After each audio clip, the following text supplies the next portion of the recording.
Hello students, आप सबका स्वागत है। जनरल साइंस के एक टॉपिक का नाम है अणु व परमाणु, एटम एंड मॉलिक्यूल। आज अपने उनकी एक टेस्ट सीरीज लेके आए हैं जिसमें कुछ इंपॉर्टेंट एमसीक्यू के साथ में अपने टॉपिक से रिलेटेड कुछ इंपॉर्टेंट बातों के बारे में बात करेंगे। ठीक है, इन एमसीक्यू के साथ में आपको कुछ प्रीवियस ईयर के क्वेश्चन भी एक साथ मिल जाएंगे और उसके अलावा जो टॉपिक अपनों ने ऐप में किए थे, अपनों ने जो क्लासेस लगाई थी, उनसे रिलेटेड भी कुछ बहुत जो है वो इजीली कॉन्सेप्ट क्लियर हो जाएंगे। ठीक है, कुछ 48 47 के आसपास एमसीक्यूज हैं। सबको बहुत ही ज्यादा अटेंटिव होकर क्लास को अटेंड करना है। साथ के साथ आप अपने रिस्पॉन्स को दे सकते हैं। अगर किसी को आंसर आ रहा है तो आप जो है वो साथ के साथ उत्तर जरूर दीजिएगा, और नहीं भी आ रहा है तब भी आप यहाँ पर मुझसे मैच कर सकते हैं। और अगली बार जब कभी भी इसका टेस्ट रखा जाएगा तो अपने को हर बार बेटर परफॉर्मेंस देनी है। तो मैं रेणु भादु, करते हैं क्लास को स्टार्ट आज के टॉप एमसीक्यू के साथ में। टॉपिक का नाम अणु व परमाणु। तो देखिए आज का फर्स्ट क्वेश्चन आप सबके लिए,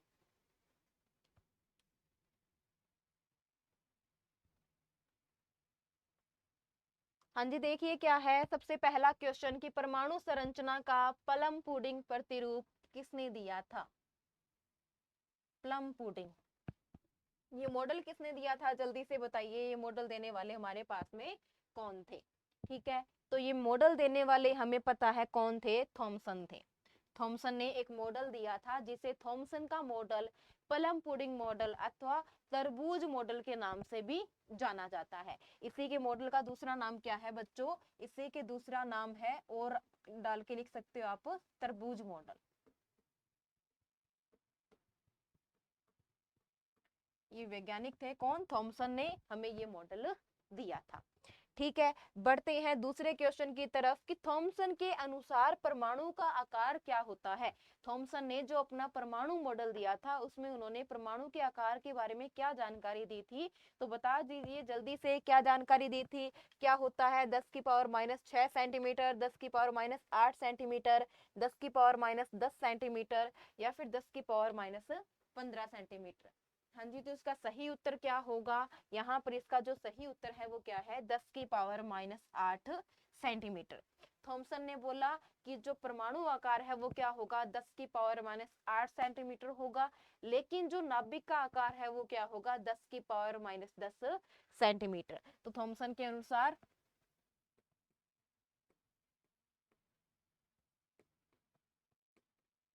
थॉमसन के अनुसार परमाणु का आकार, परमाणु का आकार 10⁻⁸ सेंटीमीटर के आसपास होता है।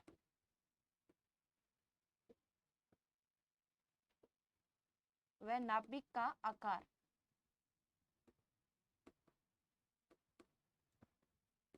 वह नाभिक का आकार 10⁻⁻10 सेंटीमीटर होता है। ठीक है, ये थॉमसन ने बताया था। हाँ जी, अगला क्वेश्चन, कैनाल किरणों की खोज किसने की थी?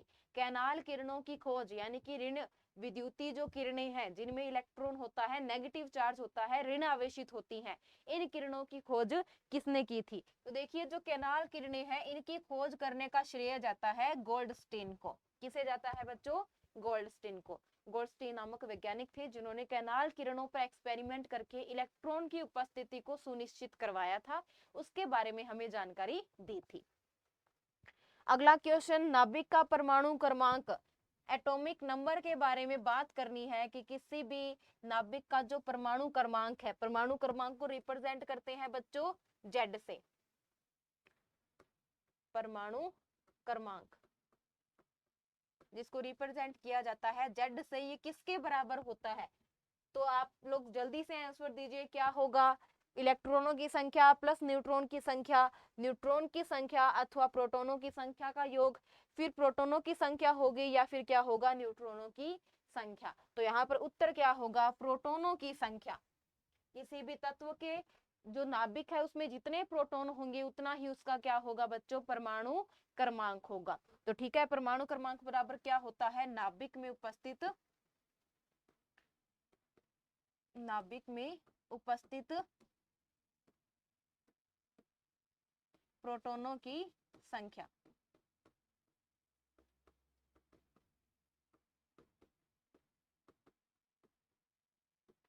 इसी के अलावा आपसे दूसरा क्वेश्चन पूछा जा सकता था क्या, आपसे पूछा जाए कि द्रव्यमान संख्या कितनी है, परमाणु द्रव्यमान संख्या।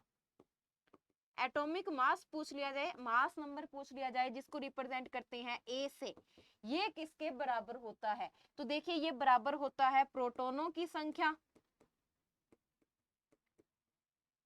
प्रोटॉनों की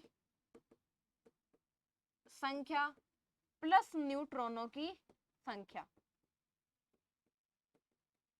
प्लस न्यूट्रॉनों की संख्या। तो यहाँ पर ये जो है वो दूसरा क्वेश्चन हमारे लिए बन सकता है, आगे आपको एमसीक्यू में ये वाला क्वेश्चन भी मिल जाएगा। ठीक है, आगे देखिए, दो या दो से अधिक समान परमाणुओं के जुड़ने से क्या बनता है? जल्दी से दीजिए आंसर कि क्या बनेगा जब दो या दो से अधिक क्या मिलेंगे बच्चों, परमाणु मिलेंगे तो क्या बनता है? क्या बनता है हमारे पास में? दो या दो से अधिक परमाणुओं की बात की जा रही है, तो परमाणुओं के मिलने से क्या बनता है? अणु बनता है। क्या बन जाता है? अणु। और जब अणुओं का योग कर दिया जाए, किसका योग किया जाए बच्चों? अणुओं का योग। तो अणुओं के योग से क्या बनता है? यौगिक बनता है। किसका निर्माण होता है बच्चों? यौगिक का। ठीक है, अगला क्वेश्चन आप सबके लिए, बताइए जल्दी से आंसर कि यौगिक के प्रकार क्या हैं? यौगिक बनेगा कैसे? अणुओं के योग से, बहुत सारे अणु मिलेंगे तो यौगिक बनेगा। अब आपको बताना है कि यौगिक के कितने प्रकार होते हैं, कार्बनिक, अकार्बनिक, एक व दो, दोनों, या फिर इनमें से कोई नहीं। तो देखो यौगिक जो है वो दोनों प्रकार के होते हैं, कार्बनिक यौगिक भी होते हैं और अकार्बनिक यौगिक भी उपस्थित होते हैं। ठीक है, बढ़ते हैं अगले क्वेश्चन की तरफ। अगला क्वेश्चन देखिए, निम्न तत्वों में से किसमें न्यूट्रॉन नहीं होता है? हाँ जी, इसमें ये बोला गया है कि जिसमें न्यूट्रॉन है ही नहीं। अगर आप नाभिक को देखोगे तो सिर्फ प्रोटॉन मिलेगा, न्यूट्रॉन नहीं मिलेगा। तो ऐसा कौन सा एलिमेंट यहाँ पर मौजूद है?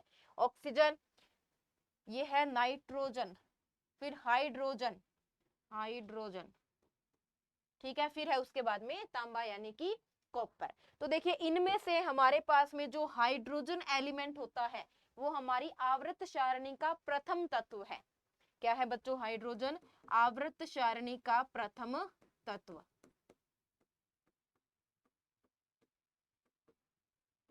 आवर्त सारणी का प्रथम तत्व। और इस प्रथम तत्व के पास में यानी कि हाइड्रोजन के पास में इसका जो परमाणु क्रमांक है वो कितना होता है? 1 होता है। और इसका जो एटॉमिक मास है वो भी कितना है बच्चों? 1 है। कितना है? 1। यानी कि यहाँ पर इसमें अगर बात की जाए न्यूट्रॉनों की तो न्यूट्रॉन होते ही नहीं है। यानी कि न्यूट्रॉनों की संख्या की बात की जाए तो न्यूट्रॉनों की संख्या क्या होगी बच्चों? 0। न्यूट्रॉनों की संख्या कितनी हो जाएगी? 0। प्रोटॉन की संख्या कितनी है? 1 है। इलेक्ट्रॉन की संख्या कितनी है? 1 है। इसलिए हाइड्रोजन को रिप्रेजेंट किया जाता है 1H1 से। किससे रिप्रेजेंट करते हैं? 1H1 से। ठीक है, अगला क्वेश्चन देखिए, हाइड्रोजन के समस्थानिक ड्यूटेरियम में न्यूट्रॉनों की संख्या होती है कितनी? यहाँ पे क्वेश्चन क्या है कि हाइड्रोजन के समस्थानिक, सबसे पहले क्वेश्चन यही बनेगा कि समस्थानिक किसे कहते हैं। हाँ जी, बात की जाए कि समस्थानिक किसे कहते हैं तो इसके बारे में, तो सबसे पहले परिभाषा बनती है समस्थानिक की।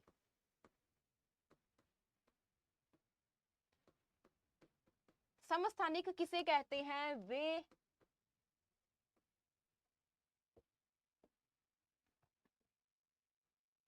वे परमाणु या अणु जिनका परमाणु क्रमांक समान हो, जिनका परमाणु क्रमांक समान हो, लेकिन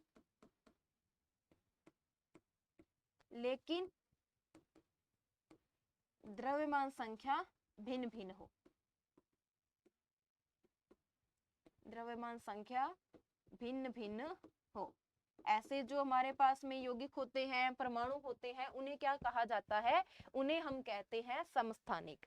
हमारे पास में हाइड्रोजन की बात की जाए तो हाइड्रोजन के 3 समस्थानिक हैं। कितने समस्थानिक हैं? 3।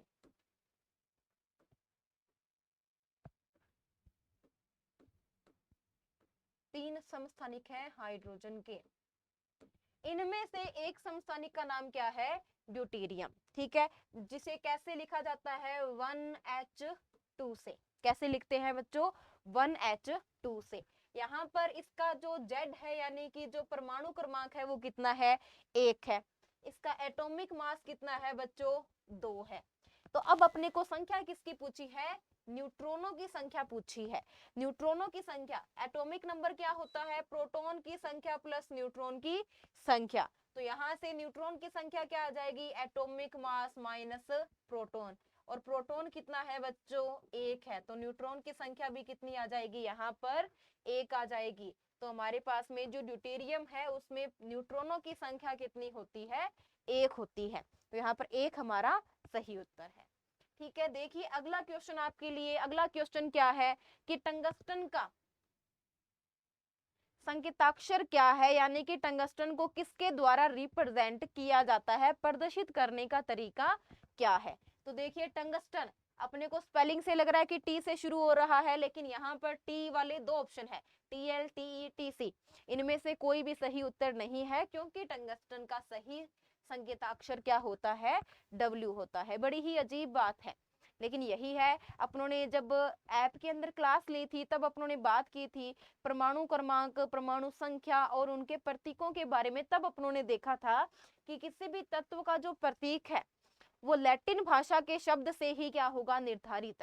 टंगस्टन इंग्लिश में बोला जाता है, लेकिन जो लैटिन भाषा है उसे W से रिप्रेजेंट किया जाता है, इसीलिए इसका सही उत्तर क्या होगा? W हो जाएगा। ठीक है, देखिए अगला क्वेश्चन आप सबके लिए कि ओजोन व फास्फोरस तत्वों की परमाणुकता क्या होगी? परमाणुकता, ये परमाणुकता क्या है इसके बारे में बात करते हैं सबसे पहले। परमाणुकता का अर्थ होता है कि किसी तत्व में उपस्थित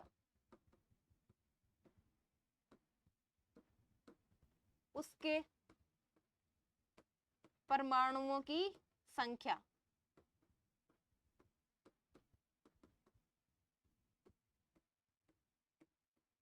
परमाणुओं की संख्या क्या कहलाती है बच्चों? परमाणुकता कहलाती है। यहाँ पे ध्यान दीजिए कि जो ओजोन है, इस ओजोन को, किसको बच्चों? ओजोन को रिप्रेजेंट किया जाता है किससे? O3 से। ठीक है, और जो फास्फोरस है, कौन सा शब्द है बच्चों? फास्फोरस, उससे रिप्रेजेंट किया जाता है P4 से। ओजोन को O3 से और फास्फोरस को P4 से। तो ऑप्शन देखिए 2 व 1, 3 व 1, 3 व 4, 1 व 1। जल्दी से बताइए क्या होगा सही उत्तर? हाँ जी ठीक है, बिल्कुल सही उत्तर क्या होगा? 3 व 4। ओजोन की परमाणुकता 3 है और फास्फोरस की परमाणुकता 4 है। ठीक है, बढ़ते हैं अगले क्वेश्चन की तरफ। जल्दी से दीजिए उत्तर कि तत्वों के गुण किसके द्वारा निर्धारित किए जाते हैं? हाँ जी, तो इसका जल्दी से आंसर दीजिए क्या होगा?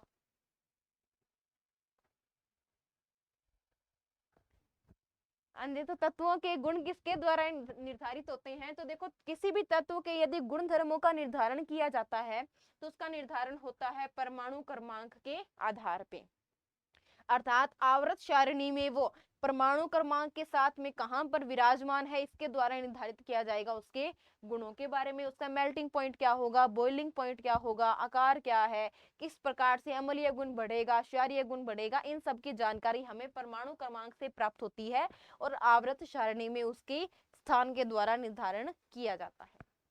हाँ जी, देखिए अगला क्वेश्चन परमाणुकता का क्वेश्चन आ गया फिर से आपके लिए। क्वेश्चन क्या है कि सल्फर और ऑर्गन के परमाणुकता क्या होगी? अभी अभी परमाणुकता के बारे में डिस्कस किया था कि तत्व के परमाणुओं की संख्या ही क्या कहलाती है? परमाणुकता। तो जल्दी से दीजिए आंसर की क्या होगी परमाणुकता यहाँ पर? हाँ जी देखिए बिल्कुल सही, जो हमारा सल्फर है उस सल्फर को अगर देखा जाए तो रिप्रेजेंट किया जाता है S8 से। सल्फर को रिप्रेजेंट किससे करते हैं? S8 से। और जो ऑर्गन है, इस ऑर्गन को रिप्रेजेंट किया जाता है किससे? AR से। सल्फर को S8 से और ऑर्गन को AR से। तो देखिए यही इनकी परमाणुकता होगी, 8 व 1, 1 व 3, 1 व 4 या फिर 3 व 8। तो सही उत्तर क्या होगा, 8 व 1। ऑर्गन की परमाणुकता 1 होती है और सल्फर की परमाणुकता 8 होती है। अगला क्वेश्चन देखिए कि एक तत्व जिसका लैटिन भाषा में नाम नेट्रियम है, नेट्रियम है NaTrium, लैटिन भाषा में नाम क्या है, नेट्रियम है। तो अंग्रेजी में नाम क्या है, आपको इसकी क्या करनी है बच्चों, जांच करनी है। तो देखिए सोडियम, पोटेशियम, मैग्नीशियम या फिर सल्फर। सोडियम को रिप्रेजेंट किया जाता है Na से, पोटेशियम को रिप्रेजेंट करते हैं K से, मैग्नीशियम को रिप्रेजेंट करते हैं Mg से और सल्फर को रिप्रेजेंट करते हैं S से। यहाँ पर जो सोडियम है वो इंग्लिश भाषा का शब्द है और इसी सोडियम को लैटिन भाषा में क्या कहा जाता है बच्चों, नेट्रियम। इसी सोडियम को लैटिन भाषा में क्या कहते हैं, नेट्रियम कहते हैं। इसीलिए इसका प्रतीक क्या होता है, Na होता है। इसे आप S से प्रदर्शित नहीं करते हैं। ठीक है, बढ़ते हैं अगले क्वेश्चन की तरफ। अगला क्वेश्चन क्या है कि द्रव्य का परमाणु सिद्धांत किसने दिया था। जो एटॉमिक थ्योरी है, एटॉमिक थ्योरी किसके द्वारा दी गई थी। तो चैप्टर के स्टार्टिंग में अपनों ने देखा था कि ये जो द्रव्य का परमाणु सिद्धांत है ये हमें देने वाले साइंटिस्ट कौन थे, डाल्टन थे। कौन थे बच्चों, डाल्टन। डाल्टन ने हमें द्रव्य के परमाणु सिद्धांत के बारे में बताया था और अपने डाल्टन का परमाणु सिद्धांत जो है वो पढ़ा भी था कि डाल्टन ने क्या क्या इसके बारे में जो है वो जानकारियां दी थी। ठीक है, बढ़ते हैं अगले क्वेश्चन की तरफ। निम्न तत्वों में से एक तत्व की परमाणुकता 1 है, वह कौन सा है। यहाँ पर आपको 4 तत्व दिए गए हैं, इनमें से आप ये बताइए कि कौन सा ऐसा परमाणु है या तत्व है जिसकी परमाणुकता 1 होगी। बताइए जल्दी से, आंसर क्या होगा। हाँ जी बताइए क्या होगा। ऑर्गन, ऑर्गन को किससे रिप्रेजेंट किया जाता है, AR से। Hydrogen H2, sulphur S8, ozone O3।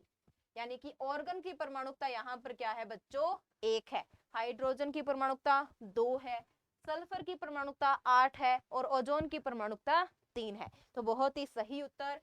बढ़ते हैं अगले क्वेश्चन की तरफ। अगला क्वेश्चन देखिए कि एक तत्व जिसका अंग्रेजी भाषा में नाम पोटेशियम K है, वह लैटिन भाषा में उसका नाम क्या होगा। देखिए सोडियम का नाम अपना लैटिन भाषा में क्या दिया था अपने को, नेट्रियम दिया था। ठीक है, अंग्रेजी में नाम उसका क्या था, सोडियम था। अब यहाँ पे आपको क्या बोला गया है कि इंग्लिश वर्ड है पोटेशियम, रिप्रेजेंट कर रहे हैं K से। तो आपको लैटिन भाषा का क्या करना है, शब्द छांटना है। देखिए उसने एक हिंट दे दिया कि पोटेशियम को रिप्रेजेंट किससे करते हैं, K से करते हैं। अब देखिए प्लम्बम, कैलियम, नेट्रियम, ये नेड्रियम नहीं है, नेट्रियम है। ठीक है, क्यूप्रम। तो यहाँ पर जो कैलियम शब्द है उस कैलियम शब्द को ही इंग्लिश में क्या बोला जाता है, पोटेशियम। इसको लिखा जाता है कैलियम इस प्रकार से। और ये पोटेशियम को, पोटेशियम का क्या है, लैटिन भाषा का नाम है, इसीलिए पोटेशियम को अपने किससे रिप्रेजेंट करते हैं, K से रिप्रेजेंट करते हैं। हाँ जी अगला क्वेश्चन। रदरफोर्ड के अल्फा कण प्रकीर्णन से निष्कर्ष प्राप्त होता है कि, यहाँ पर स्टेटमेंट लिखे हैं और हमें ये छांटना है कि कौन सा रदरफोर्ड के मॉडल का एक निष्कर्ष है। पहला, द्रव्यमान तथा ऊर्जा आपस में संबंधित है। नहीं, यहाँ पर द्रव्यमान और ऊर्जा की कोई बात नहीं की गई थी।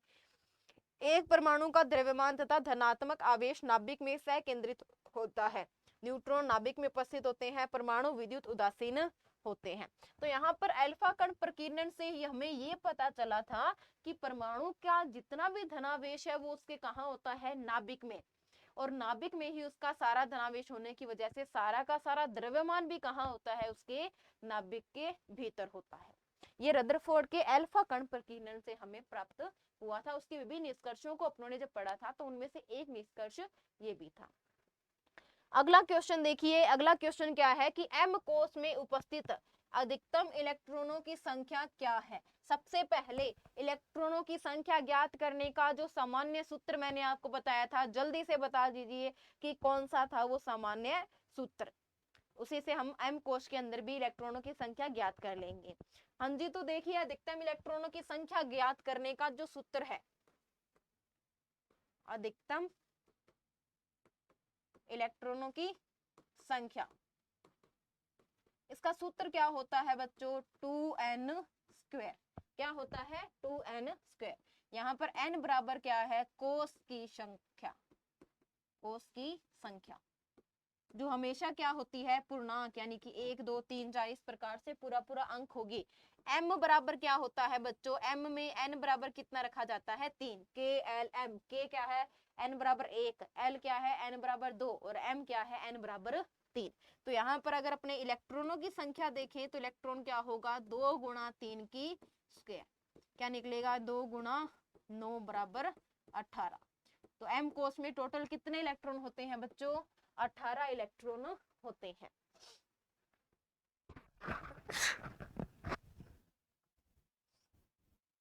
हाँ जी, अगला क्वेश्चन आपके लिए, बताइए जल्दी से आंसर कीजिए कि परमाणु के बाह्य कोश में मुख्य कण कौन सा होता है, या बाह्य भाग में। देखिए परमाणु की अगर बात करें तो 2 भाग होते हैं, ठीक है। परमाणु के 2 भाग हैं, एक उसका आंतरिक भाग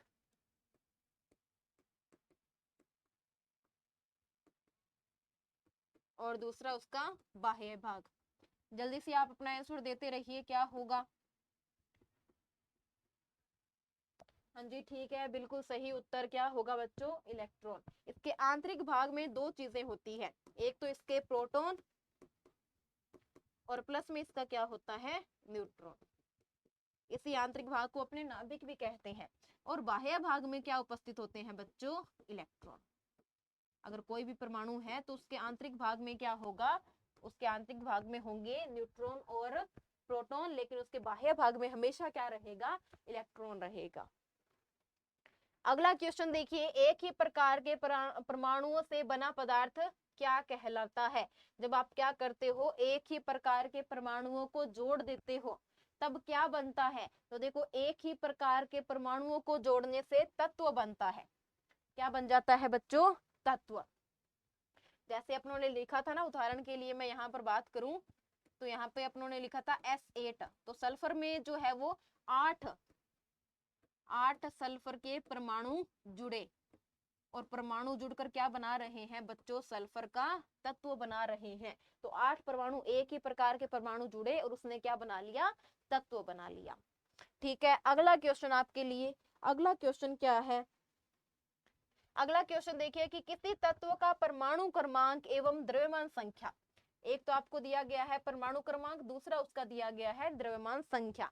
क्रमशः कितनी है, 98, यानी परमाणु क्रमांक कितना है, 98 है और द्रव्यमान संख्या कितनी है, 251 है।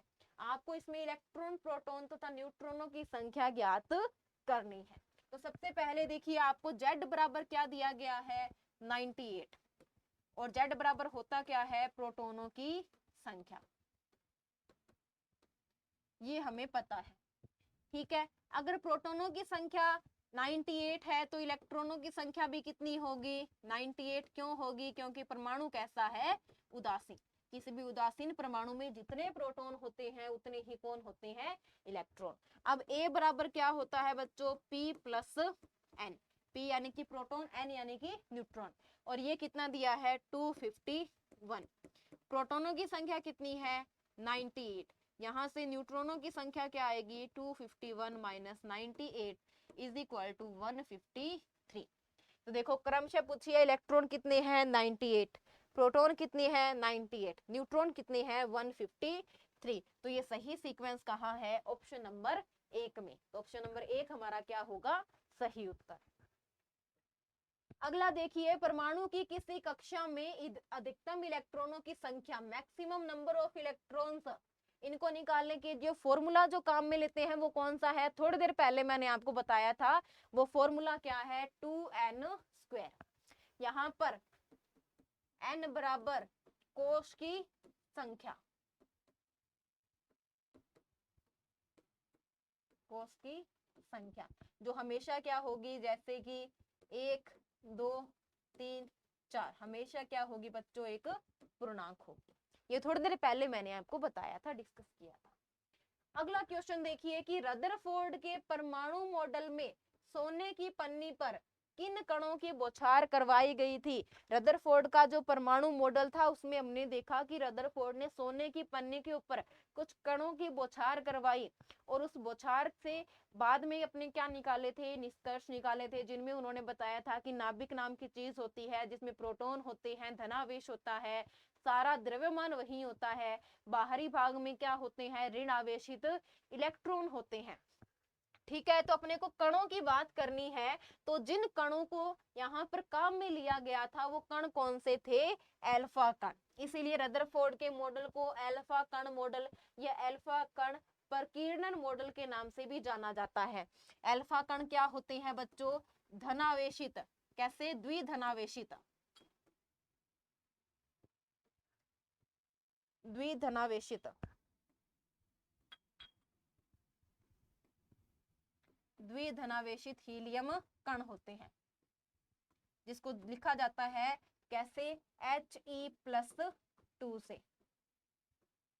अल्फा कण का ही दूसरा नाम क्या है, द्विधनावेशित हीलियम कण, जिनको किससे लिखते हैं बच्चों, He+2 से। हीलियम कितने नंबर पे आता है, 2 नंबर पे। अगर हीलियम में से दोनों के दोनों इलेक्ट्रॉन को बाहर निकाल देते हो तो वो द्विधनावेशित बन जाएगा और इसे ही आप क्या बोलोगे, अल्फा कण कहोगे। देखिए अगला क्वेश्चन कि बोर के मॉडल के अनुसार किसी परमाणु की त्रिज्या व कक्षाओं की संख्या में संबंध क्या होता है। अपनों ने जब बोर का मॉडल पढ़ा था तो बोर के मॉडल की संकल्पना में देखा था कि बोर के मॉडल में त्रिज्या का कक्षाओं के साथ में संबंध बताया गया, वेग का बताया गया और एनर्जी का यानी कि ऊर्जा का बताया गया। ठीक है, फॉर्मूला भी अपनों ने निकाला था 0.529 गुणा n अपॉन में z। तो यहाँ से अपने को ये पता चला, देखो त्रिज्या के लिए जो फॉर्मूला r बराबर जो फॉर्मूला निकाला था वो क्या निकाला था, 0.529 इंटू n अपॉन में z।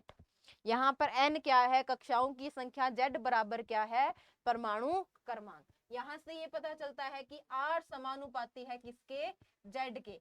कब, जब z बराबर भी क्या हो बच्चों, कांस्टेंट यानी कि एक स्थिरांक। अगर z बराबर कांस्टेंट हो तो r हमेशा किसके समानुपाती आएगी, n के। तो ऑप्शन नंबर 1 हमारा क्या है, सही उत्तर।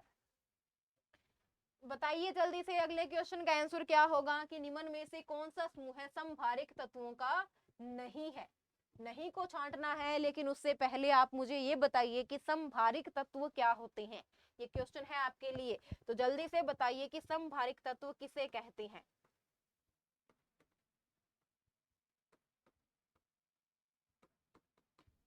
देखो बच्चों, बिल्कुल सही, समभारिक तत्व कहा जाता है ऐसे तत्वों को जिनका परमाणु भार समान हो लेकिन परमाणु क्रमांक क्या हो, अलग अलग।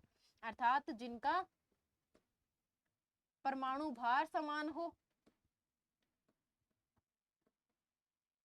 परमाणु भार को आप लिख सकते हो द्रव्यमान संख्या समान हो, द्रव्यमान संख्या समान हो।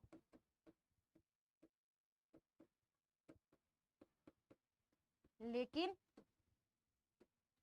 परमाणु क्रमांक भिन्न भिन्न हो, परमाणु क्रमांक भिन्न भिन्न हो। अर्थात ये समस्थानिकों के बिल्कुल विपरीत है। समस्थानिक वो थे जिनका परमाणु क्रमांक समान था लेकिन भार अलग अलग था। यहाँ पर भार समान है लेकिन क्रमांक क्या है, अलग अलग। अब देखो यहाँ पे ब्रैकेट में एक नाम लिखा है मैंने, परमाणु संख्या यानी कि A। अब आप देख सकते हो यहाँ पर देखो 20, 40, 18, 40 परमाणु भार क्या है, समान है। यहाँ पर 14 और 14 परमाणु भार फिर से क्या है, समान। यहाँ पे 14 और 15 भिन्न हो गया, 24 और 24 समान है। तो ऑप्शन नंबर 3 क्या होगा, सही उत्तर। कैसे निकाला, ए को देखकर, जिनका ए समान है वो सारे समभारिक, जिनका ए समान नहीं है वो समभारक की कैटेगरी में नहीं आ रहे हैं। तो ऑप्शन नंबर 3 हमारा क्या हो जाएगा, सही उत्तर। बढ़ते हैं अगले क्वेश्चन की तरफ। बताइए आंसर क्या होगा, बोर के मॉडल कौन सी इलेक्ट्रॉन स्पीसीज पर लागू नहीं होता है। ये नहीं पूछा कि लागू किस पर होता है, ये पूछा है कि किस पर नहीं होता है। तो जल्दी से बताइए आंसर क्या होगा। यहाँ पर जो आंसर है वो क्या है, लिथियम है। क्या है बच्चों, लिथियम। लिथियम कितने नंबर पे आता है, यानी कि Z बराबर क्या है, 3 है। Z बराबर 3 है तो इलेक्ट्रॉनों की संख्या भी क्या है, 3। इलेक्ट्रॉन की संख्या भी यहाँ पर क्या है, 3 है। लेकिन अपनों ने एक चीज पढ़ी थी कि जो बोर का मॉडल है, किसका मॉडल बच्चों, बोर का मॉडल, यहाँ पे बात पढ़ी थी कि बोर का मॉडल केवल, बोर का मॉडल केवल एक इलेक्ट्रॉन वाली स्पीसीज पर ही लागू होता है, एक इलेक्ट्रॉन वाली स्पीसीज पर ही लागू होता है।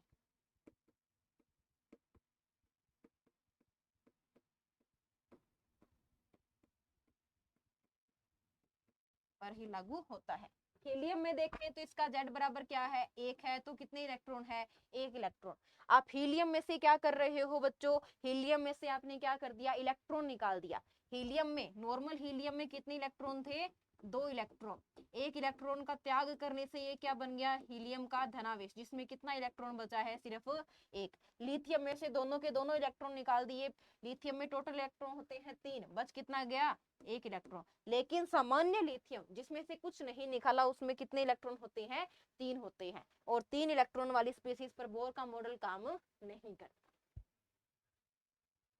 देखिए अगला क्वेश्चन कि स्थिर अनुपात का नियम देने वाले वैज्ञानिक कौन थे। स्थिर अनुपात का नियम किसने दिया था, स्थिर अनुपात का नियम किसने दिया था, बताइए जल्दी से। हाँ जी ठीक है, स्थिर अनुपात का नियम, तो देखिए स्थिर अनुपात का नियम दिया था किसने, जोसेफ प्राउस्ट ने। नियम कहता क्या है, नियम की व्याख्या अगर देखें तो नियम कहता है कि रासायनिक संयोजन में, रासायनिक संयोजन में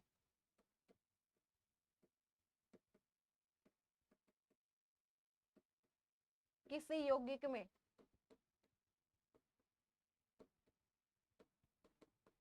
परमाणु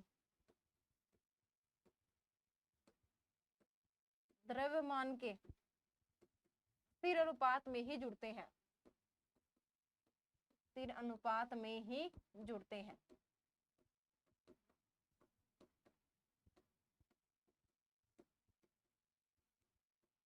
स्थिर अनुपात में ही जुड़ते हैं। हाँ जी देखिए अगला क्वेश्चन NH3, NH3 को क्या बोला जाता है, अमोनिया। अमोनिया में नाइट्रोजन व हाइड्रोजन तत्वों के द्रव्यमानों का अनुपात क्या है, द्रव्यमान अनुपात की बात करनी है। तो देखिए तत्व कौन सा है, NH3। पूछा क्या क्या है, एक तो नाइट्रोजन का, दूसरा हाइड्रोजन का। तो देखिए नाइट्रोजन के लिए जो परमाणु द्रव्यमान संख्या है वो कितनी होती है, परमाणु द्रव्यमान संख्या इसकी कितनी होती है, 14। कितनी है बच्चों, 14 है। ठीक है, जो हाइड्रोजन है, एक हाइड्रोजन की एटॉमिक मास नंबर कितना होता है, 1 होता है। रेशियो किसका निकालना है, नाइट्रोजन का रेशियो हाइड्रोजन के साथ में। हाइड्रोजन का, सॉरी नाइट्रोजन का 14 है, 14 AMU, हाइड्रोजन 1 का 1 है तो 3 का हो जाएगा 3, तो 14 अनुपात 3। यहाँ पर इन दोनों का सरलतम अनुपात कितना है, 14 अनुपात 3। ऐसे ही आपको कोई भी यौगिक दिया जा सकता है, आपको उसके लिए कुछ सामान्य परमाणु द्रव्यमान संख्याएं याद होना जरूरी है। अगला क्वेश्चन देखिए कि छोटे से छोटा कण जो रासायनिक क्रिया में भाग लेता है वह क्या कहलाता है। छोटे से छोटा कण जो रासायनिक अभिक्रिया में भाग लेगा वह क्या कहलाएगा, जल्दी से बताइए। प्रोटॉन, न्यूट्रॉन, अणु या फिर परमाणु। तो जब डाल्टन की परमाणु परिकल्पना अपनों ने देखी थी तो उन्होंने कहा था कि छोटे से छोटा कण परमाणु होता है जो किसी भी रासायनिक अभिक्रिया में भाग लेता है। हाँ तो यहाँ पर हमारा जो उत्तर है वो बिल्कुल सही है, क्या होगा, परमाणु। सबसे छोटा कण कौन सा है, यहाँ पे परमाणु है, जो रासायनिक संयोजन के अंदर काम आता है, रासायनिक अभिक्रियाओं में काम में लिया जाता है।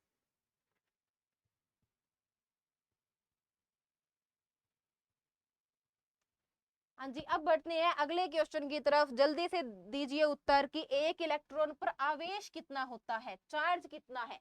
इलेक्ट्रॉन धनावेशित है या ऋणावेशित, इलेक्ट्रॉन होता है ऋणावेशित। खोज किसने की थी इलेक्ट्रॉन की, खोज की थी किसने बच्चों, इलेक्ट्रॉन की खोज की थी थॉमसन ने। खोजकर्ता कौन है इसके, थॉमसन है। तो लिख देते हैं इलेक्ट्रॉन के खोजकर्ता। हाँ जी खोजकर्ता मैंने बता दिए, आवेश बताइए जल्दी से, थॉमसन, जिन्हें जे थॉमसन भी कहा जाता है। हाँ तो जी बिल्कुल सही उत्तर, -6, 1.6 गुणा 10 की पावर -19 कूलाम। C बराबर क्या है बच्चों, कूलाम है। कूलाम आवेश को मापने की इकाई होती है। -1.6 गुणा 10 की पावर -19 कूलाम। यही अगर आपसे प्रोटॉन का आवेश पूछा होता तो यही आवेश किस में आ जाता बच्चों, पॉजिटिव में, क्योंकि प्रोटॉन कैसा होता है, धन आवेशित। तो इसका चार्ज क्या होता है, 1 + 1.6 × 10 की पावर -19 कूलाम। न्यूट्रॉन पर पूछा जाए, न्यूट्रॉन का आवेश, ठीक है, तो न्यूट्रॉन एक उदासीन कण है, यानी कि उस पर आवेश कितना होता है, 0 होता है। ठीक है, बढ़ते हैं अगले क्वेश्चन की तरफ। अगला क्वेश्चन बताइए कि इलेक्ट्रॉन क्या है। अगर आपको इलेक्ट्रॉन निकालना हो तो कहां से निकलेगा, अल्फा कण है, बीटा कण है, हाइड्रोजन धनावेशित हाइड्रोजन आयन है, या फिर क्या है, पॉजिट्रॉन है। तो देखिए अल्फा कण तो क्या होता है, He+2। बीटा कण क्या होते हैं, देखिए जहां पर भी बीटा कण निकलते हैं, बीटा कण होते हैं ऋण आवेशित इलेक्ट्रॉन। बीटा कण को ही क्या कहा जाता है, ऋण आवेशित इलेक्ट्रॉन कहा जाता है। ठीक है, क्योंकि इन पर कैसा है, ऋण आवेशित चार्ज है, बिल्कुल इलेक्ट्रॉन के चार्ज के समान। अगला क्वेश्चन देखिए कि एक ही तत्व के सभी समस्थानिकों के तटस्थ परमाणुओं में समान संख्या डैश में होती है।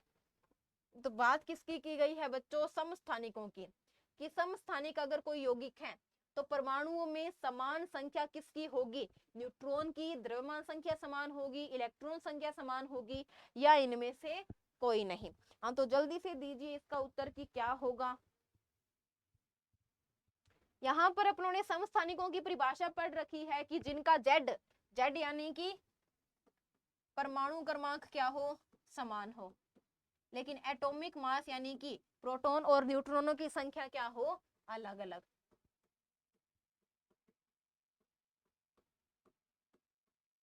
ठीक है, तो यहाँ पर देखिए जेड में क्या होता है, प्रोटॉनों की संख्या, जितनी प्रोटॉनों की संख्या होगी उतनी ही किसी तत्व में क्या होगी, इलेक्ट्रॉनों की संख्या। तो यहाँ पर उत्तर क्या हो जाएगा, इलेक्ट्रॉन की संख्या। अगर द्रव्यमान संख्या समान हो जाए तो उसे क्या बोला जाएगा, समभारिक। अगर न्यूट्रॉनों की संख्या समान हो जाए तो उसे कहा जाएगा बच्चों क्या, सम न्यूट्रॉनिक। अगर न्यूट्रॉनों की संख्या कहीं समान है तो उसे सम न्यूट्रॉनिक कहा जाता है। द्रव्यमान संख्या समान है तो उसे समभारिक कहा जाता है।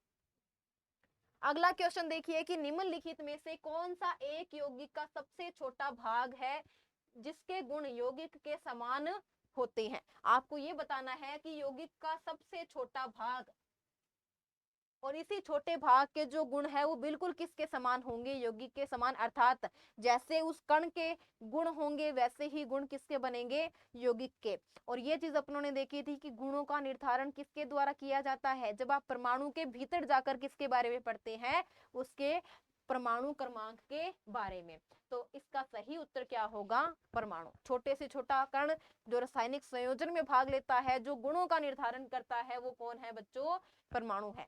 परमाणुओं का समूह है क्या कहलाता है, अणु। परमाणुओं का ग्रुप क्या बनेगा, अणु। और एक समान अणुओं का ग्रुप क्या बनाएगा, तत्व। बहुत सारे तत्वों से मिलकर क्या बनेगा, मिश्रण यानी कि यौगिक बनेगा। जी अगला क्वेश्चन आपके लिए कि ट्राइटियम किसका समस्थानिक है, किसका समस्थानिक है ट्राइटियम। देखिए ट्राइटियम किसका समस्थानिक है, मैंने आपको बताया था ऑक्सीजन, हाइड्रोजन, फास्फोरस या फिर नाइट्रोजन। आप उत्तर दीजिए। मैंने आपको हाइड्रोजन के समस्थानिक के बारे में बताया था। किसके समस्थानिक, हाइड्रोजन। कितने समस्थानिक बताए थे मैंने हाइड्रोजन के, 3। कितने समस्थानिक होते हैं, 3 होते हैं। नाम क्या है, पहला होता है प्रोटियम। पहला समस्थानिक कौन सा है, जिसे लिखा जाता है 1H1 से। दूसरा समस्थानिक है ड्यूटेरियम। दूसरा समस्थानिक ड्यूटेरियम, जिसे लिखा जाता है 1H2 से।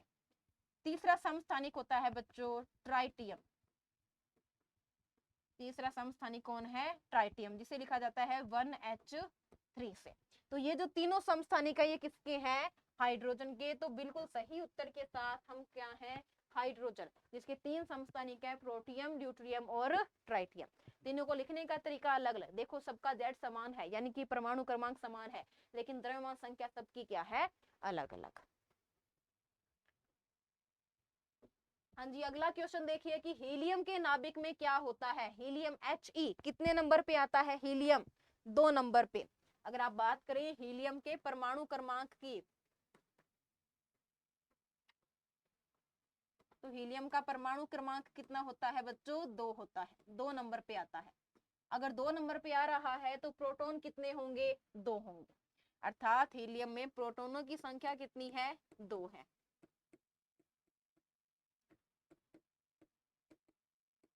प्रोटॉनों की संख्या बराबर 2। ठीक है, अब यहाँ पे ध्यान ये रखना है कि इसका जो एटॉमिक मास है ए बराबर क्या होता है बच्चों? 2 होता है। यहाँ से न्यूट्रॉनों की संख्या भी कितनी निकलेगी? 2।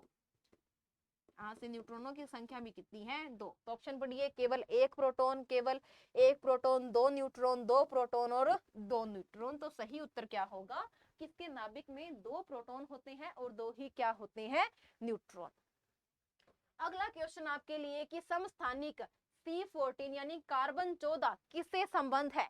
कार्बन 14 समस्थानिक है किसका? कार्बन का। कार्बन का समस्थानिक है कौन? कार्बन 14। कार्बन 12 जो था अपना, उसका एक रेडियो एक्टिव समस्थानिक होता है कौन सा? कार्बन 14। इसका संबंध निम्न में से किसके साथ में है? कैंसर के निदान में, पृथ्वी की आयु निर्धारण में, जीवाश्म की आयु निर्धारण में, या फिर अनुरेखण तकनीक के अंदर।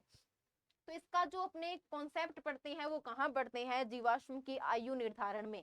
कैसे कि जो भी आपको जीव का अंश मिला है उसमें कार्बन 14 की कितनी मात्रा शेष है, रेडियो एक्टिव है, इसलिए लगातार इसका क्षय होता रहेगा, समय के साथ धीरे धीरे नष्ट होता रहेगा। इसका अर्ध आयु काल होता है 1540 के आसपास, 1540 वर्षों तक किसका अर्ध आयु काल होता है, अर्थात इतने सालों में ये आधा रह जाता है।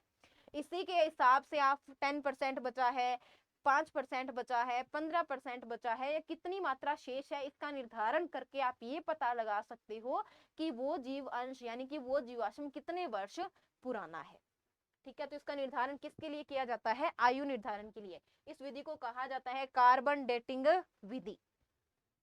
अगला क्वेश्चन बताइए जल्दी से, क्या होगा कि ऐसे दो तत्व जिनमें इलेक्ट्रॉन व प्रोटॉनों की संख्या भिन्न होती है किंतु नाभिक में न्यूट्रॉनों की संख्या क्या है?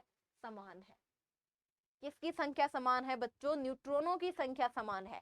अभी मैंने थोड़ी देर पहले बताया था कि जब न्यूट्रॉनों की संख्या समान हो तो क्या होगा वो यौगिक, बताइए जल्दी से। ऐसे तत्वों को क्या कहा जाएगा? हाँ जी, ऐसे तत्वों को कहा जाएगा सम न्यूट्रॉनिक, आइसोन्यूट्रॉनिक जो है वो इन्हें कहा जाता है, जिनमें न्यूट्रॉनों की संख्या क्या होगी? समान होगी। ठीक है, बढ़ते हैं अगले क्वेश्चन की तरफ। यहाँ पर आपको एक सम न्यूट्रॉनिक का क्वेश्चन मिल गया। आपको छांटना है कि इनमें से कौन सम न्यूट्रॉनिक समूह है बना रहा है। कैसे पता लगाएंगे? आपके पास में 2 चीजें होना जरूरी है, एक तो उसका जेड और दूसरा उसका एटॉमिक नंबर। यहाँ से आप न्यूट्रॉनों की संख्या निकाल सकते हो। अगर कार्बन की बात करें तो कार्बन में देखो, यहाँ पे कार्बन आपको 3-4 जगह नजर आ रहा है। एक में जेड बराबर कितना है? 6 है। एटॉमिक मास कितना है? 12। तो यहाँ से क्या निकला कि आपको न्यूट्रॉनों की संख्या कितनी मिलेगी? 6। यहाँ पे आगे देखो, 14 में से 7 को माइनस करते हैं तो क्या बचेगा हमारे पास? 7 बचेगा। न्यूट्रॉनों की संख्या यहाँ पर समान नहीं है, यानी कि ये ऑप्शन हमारा नहीं होगा। नीचे चलो, कार्बन 12 नाइट्रोजन 14, सेम सीक्वेंस बनेगा, यानी कि ये उत्तर भी हमारा सही नहीं है। तीसरे को देखिए, कार्बन 12 और नाइट्रोजन 15, यानी कि अब आपको 15 में से 7 को क्या करना है? माइनस। 15 में से 7 को माइनस किया तो उत्तर क्या आ गया? 8। 8 आ गया, यानी न्यूट्रॉनों की संख्या फिर से समान नहीं है, तो ये उत्तर भी हमारा सही नहीं होगा। नीचे वाले में देखिए, यहाँ पर न्यूट्रॉन कितने हैं? 14 माइनस 6, और 14 माइनस 6 करते ही कितने बच जाएंगे? 8। यहाँ पर न्यूट्रॉनों की संख्या 8, यहाँ पर न्यूट्रॉनों की संख्या 8, तो यानी कि यहाँ पर न्यूट्रॉनों की संख्या क्या है? समान है। अर्थात ये जो सीरीज है वो किसकी है? सम न्यूट्रॉनों की है। सम न्यूट्रॉनिक सीरीज यहाँ पर बन रही है। अगला क्वेश्चन देखिए कि कैनाल, ये कैमाल नहीं है बच्चों, ये कैनाल है। ये क्या है? कैनाल रे की खोज किसने की थी? कैनाल रे की खोज का श्रेय किसे दिया जाता है? बताइए जल्दी से। कैनाल रे की खोज का श्रेय दिया जाता है गोल्डस्टीन को। किसको जाता है बच्चों? गोल्डस्टीन को। इन्होंने किया था कैनाल किरणों के ऊपर एक्सपेरिमेंट, और इन्हीं गोल्डस्टीन ने किसकी खोज की थी? इन्होंने किया था ऋणावेशित इलेक्ट्रॉन पर चार्ज का निर्धारण किया था। किसका निर्धारण किया था? चार्ज का, कि जो इलेक्ट्रॉन है उस पर ऋणावेश होता है और कितना होता है, इसके बारे में हमें किसने बताया था? गोल्डस्टीन ने। डाल्टन ने क्या किया था? डाल्टन ने अपने परमाणु सिद्धांत दिया था। रदरफोर्ड ने क्या किया था? अल्फा कण प्रकीर्णन मॉडल पे काम किया था। और किसके बारे में खोज की थी? प्रोटॉन के बारे में खोज की थी। अर्थात इन्होंने किसकी खोज की थी? प्रोटॉन की। प्रोटॉन के खोजकर्ता।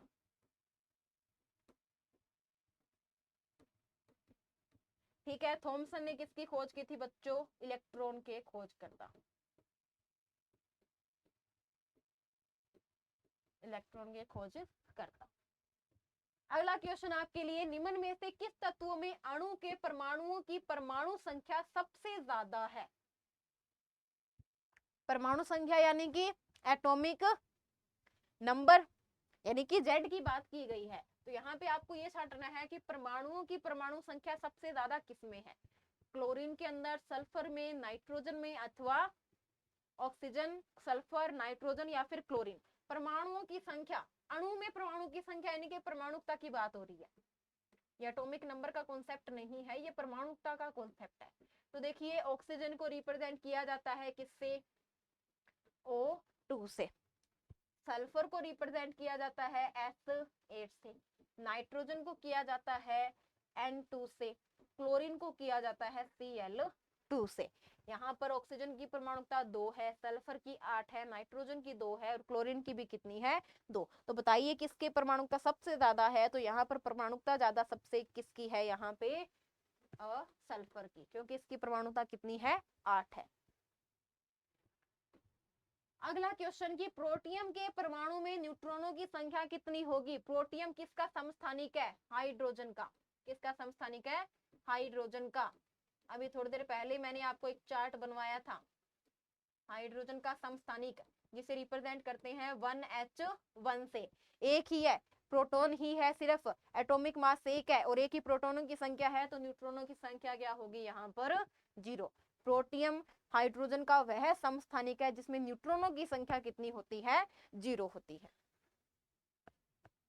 अगला क्वेश्चन, नाभिक का आकार होता है। स्टार्टिंग में क्वेश्चन आया था कि परमाणु के आकार के बारे में क्या चीज सत्य थी? कौन सा कथन सत्य था परमाणु के आकार के बारे में? तो जो अपनों ने पढ़ा था थॉमसन का मॉडल, थॉमसन के मॉडल में ये बात की थी कि जो परमाणु का आकार है वो होता है 10⁻⁸ सेंटीमीटर। और फिर अपनों ने बात की थी कि परमाणु में मौजूद जो नाभिक है उस नाभिक का आकार क्या होगा? तो जल्दी से बताइए, वहां पर भी मैं आपको बता चुकी हूँ इसके बारे में। तो यहाँ पर सही उत्तर क्या होगा? 10⁻⁻15 मीटर। अब कुछ पूछेंगे कि वहां पर तो 10⁻⁻10 लिखा था, तो आगे यूनिट भी तो देखो, सेंटीमीटर डाली थी। यहाँ पर यूनिट किस में लेके चल रहे हैं? मीटर में। यूनिट अलग अलग है। और जो सही रेंज लिखी जाती है वो क्या लिखी जाती है? 10⁻⁻15 मीटर लिखी जाती है। ठीक है। तो यहाँ पर नाभिक का आकार क्या हो जाएगा? 10⁻⁻15 मीटर, 5 गुना। हाँ जी, देखिए, हाइड्रोजन परमाणु हेतु तृतीय कक्षा व द्वितीय कक्षाओं की ऊर्जाओं का अनुपात क्या होगा? आपको 2 कक्षाएं दी है, n बराबर 3 तीसरी कक्षा और n बराबर 2 यानी कि द्वितीय कक्षा। किसका अनुपात पूछा है बच्चों? ऊर्जा का अनुपात। किसके लिए? हाइड्रोजन के लिए। तो देखो, हाइड्रोजन के लिए एक चीज लिख देते हैं कि हाइड्रोजन के लिए जो Z बराबर है वो कितना होगा? 1 होगा। Z हमेशा क्या रहेगा बच्चों? कांस्टेंट रहेगा। ठीक है। और यहाँ पे उन अनुपात किस किस के लिए पूछा है? n बराबर 3 व n बराबर 2 का। तो देखिए, ऊर्जा को निकालने का फॉर्मूला होता है, ऊर्जा E बराबर होती है -13.6 गुणा n² Z। ये सामान्य सूत्र है ऊर्जा को निकालने का। यहाँ पर n बराबर क्या है? कक्षाओं की संख्या, और Z बराबर क्या है? परमाणु क्रमांक। परमाणु क्रमांक कितना है? 1 है, यानी कि Z बराबर क्या होगा? हमेशा 1 होगा। अनुपात, यानी कि आपको एक अनुपात निकालना है E3 के लिए, तो E3 के लिए मान रख दो -13.6 गुणा n² यानी कि 3 का स्क्वायर यानी कि 9। Z बराबर 1 है तो लिखने की जरूरत नहीं। फिर E2 यानी कि -13.6 गुणा 2 का स्क्वायर यानी कि 4। ये कैसे किया? इसको थोड़ा सा अगर आप लेंथी बनाना चाहें तो ऐसे भी लिख सकते हैं कि 3 का स्क्वायर, 3 का स्क्वायर और 2 का स्क्वायर। अनुपात निकालना है तो E3 अनुपात E2 क्या होगा, -13.6 गुणा 9 अपॉन -13.6 गुणा 4। 13.6 से 13.6 कैंसिल आउट, ऑप्शन क्या है 9 अनुपात 4। यहाँ पर ये उत्तर देखिए 9 अनुपात 4 आना चाहिए और इसका विपरीत अपने को मिल रहा है 4 अनुपात 9, यानी कि यहाँ पर ये जो रेशियो अपनों ने ऑप्शन के अंदर दिया है वो कैसा दिया है, 2 का रेशियो किसके साथ में, 3 के साथ। इसको विपरीत करके लिख दीजिए, क्या हो जाएगा, -13.6 गुणा 4 अपन -13.6 गुणा 9, यानी कि 4 अनुपात 9। ये हमारा क्या है, सही उत्तर। हाँ जी, देखिए अगला क्वेश्चन आपके लिए, बोर के परमाणु मॉडल के अनुसार किसी निश्चित कक्षा में चक्कर लगाते हुए इलेक्ट्रॉन के लिए उसके कोणीय संवेग यानी कि ओमेगा की बात हो रही है का मान बराबर होता है। इंपॉर्टेंट क्वेश्चन 2022 के अंदर जो रीट का पेपर हुआ है, कौन सा, लेवल 2 का, उसमें ये क्वेश्चन पूछा गया है। 2022 में जो रीट का पेपर हुआ था लेवल 2 का, उसमें ये क्वेश्चन आया था ऐसे का ऐसे। तो जल्दी से बताइए कि इसका उत्तर हम क्या लिखेंगे। ओमेगा की बात, कोणीय संवेग की बात हो रही है, तो बोर की परिकल्पना में अपने एक स्टेटमेंट पढ़ते हैं कि इलेक्ट्रॉन केवल उसी कक्षा में चक्कर लगा सकता है जिसका कोणीय संवेग बराबर हो किसके, h/2 पाई के। किसके बराबर हो बच्चों, यहाँ पर n नहीं है, ये चीज क्या है, ये है पाई। इसको थोड़ा सा सही करके लिख दीजिए, NH/2 पाई।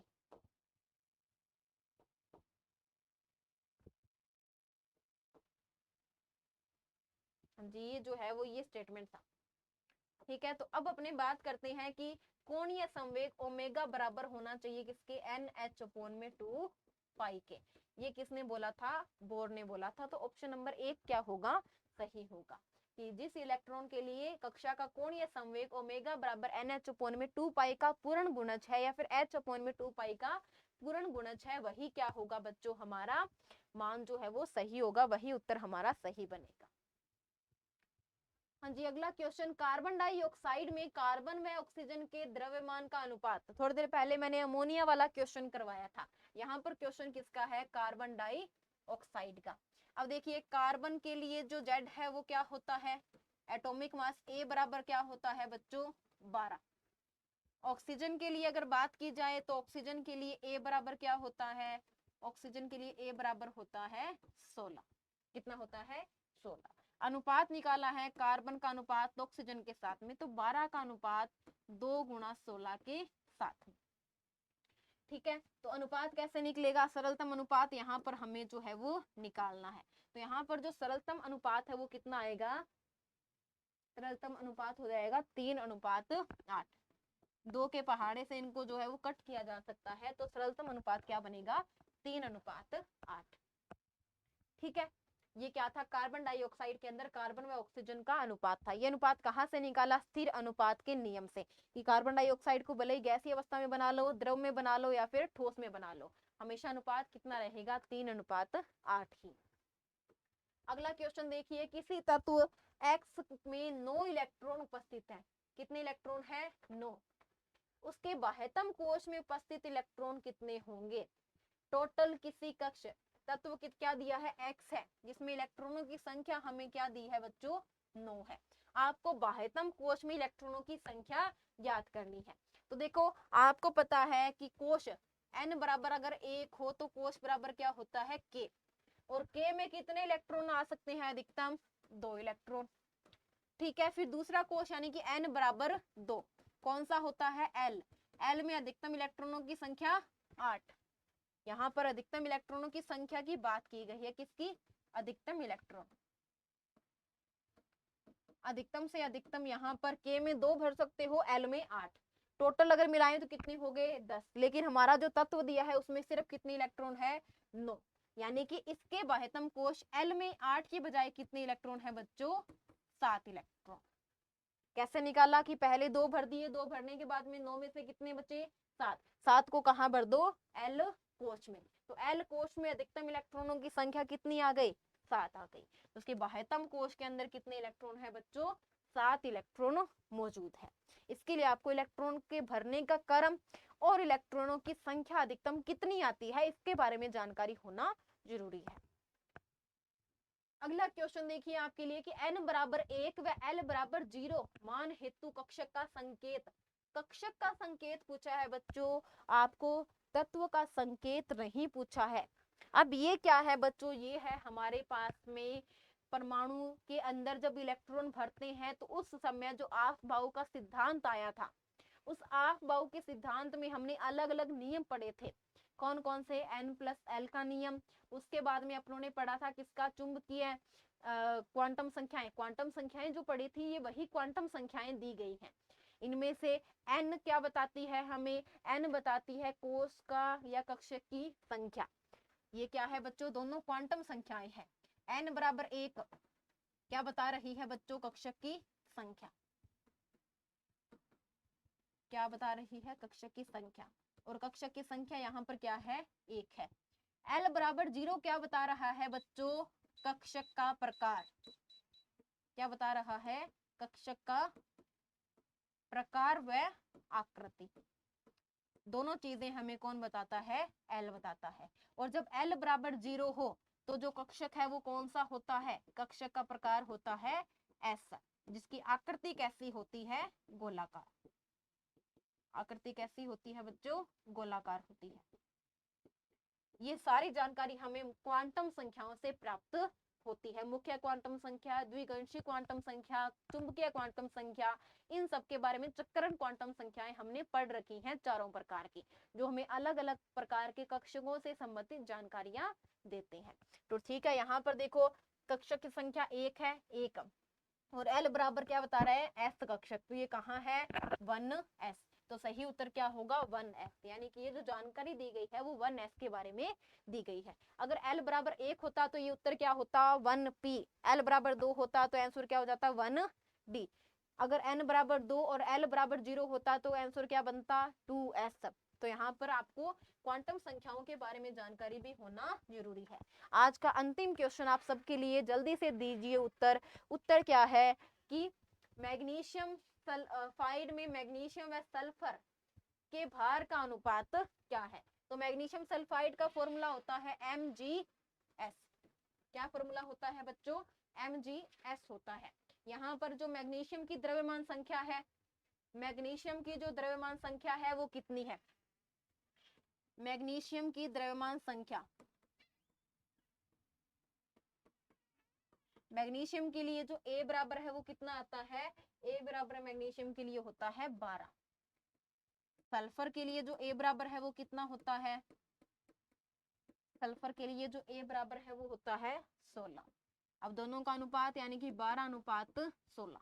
सरलतम अनुपात क्या निकलेगा, 3:4।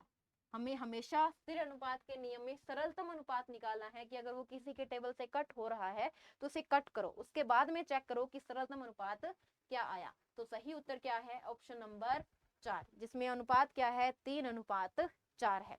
ठीक है, तो ये हमारे कुछ महत्वपूर्ण क्वेश्चन थे जिनके बारे में अपनों ने विस्तार पूर्वक चर्चा की। जो इन एमसीक्यूज में अपने जो टॉपिक क्लास के अंदर डिस्कस किए थे उनके लगभग हर एक टॉपिक से एक आधा क्वेश्चन हम उठा के लाए हैं। और अगर इसी टाइप से आप बेटर परफॉर्मेंस देते रहे, अपना योगदान देते रहे, तो एक और टेस्ट सीरीज आपके लिए जल्द ही लाई जाएगी। तब तक के लिए अच्छे से स्टडी कीजिए। Thank you.